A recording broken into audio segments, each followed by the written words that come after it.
If you put DA in the place of Grayson and Nurk, this team would have imploded by December.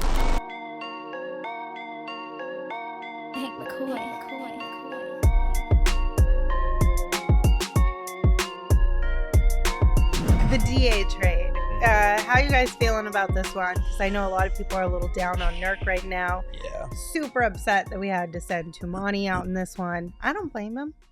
Toumani would have been nice to have on this squad too, but I like Nurk. He would have. I do know, like, Billups said this straight up when he was in town for a Blazers Suns game. He said that the deal would not have gone through if Toumani was not part of it. Yeah. And so I'm sure a lot of people are going to say, well, then don't make the deal, because Toumani is a good wing defender, Ayton, better individual player. A lot of people think than Nurk. You had to make a DA trade of some sort. Like, the fact that he didn't want to be here, the fact that both sides needed a clean break.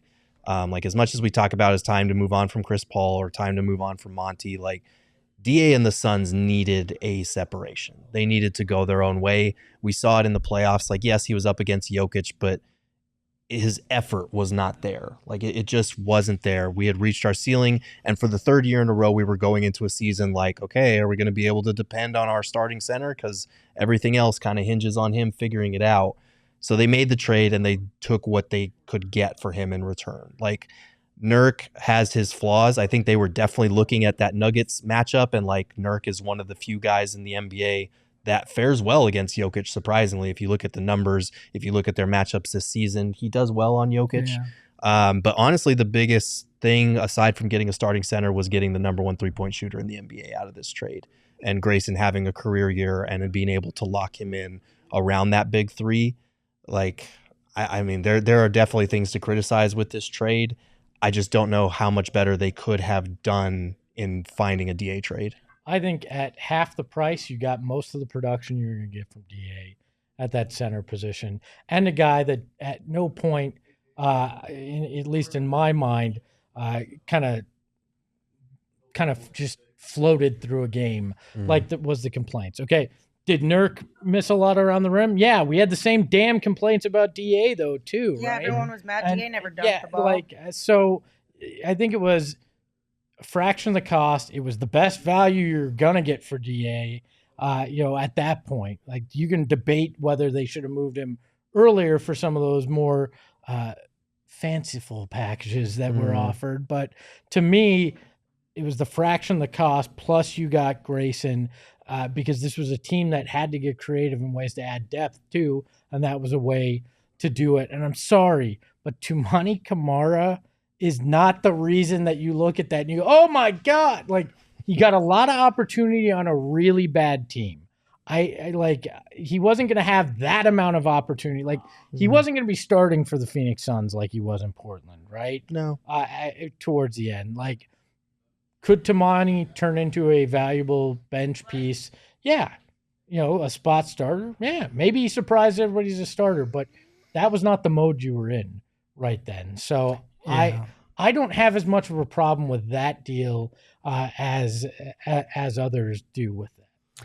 Yeah, I have no problem with it because DA needed change, right? And the longer you wait to make that change, the more you lost in DA's value around the league. And I think that was the biggest issue. I think they waited a little too long to make DA, and everyone knew that their backs were up against a wall when it came to DA. They knew the relationship had soured, so they weren't willing to offer anything more than what they were getting. Yeah, the value was depreciated. Yeah. And so you had to make the deal.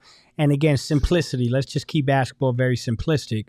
I believe that if you take Nurkic and Grayson off this team and simply put Deandre Ayton in there, we're in a tough spot. Right. We're in a tough spot. The finishing, DA was an excellent finisher. Nurk is not. But Nurk is a better screen setter. Defensively, he checked out as a better rim protector, even though on the perimeter, he's more of a liability out there. Yeah. And I will say, like, this keeps getting swept under the radar when we talk about DA, Nurk, all this stuff.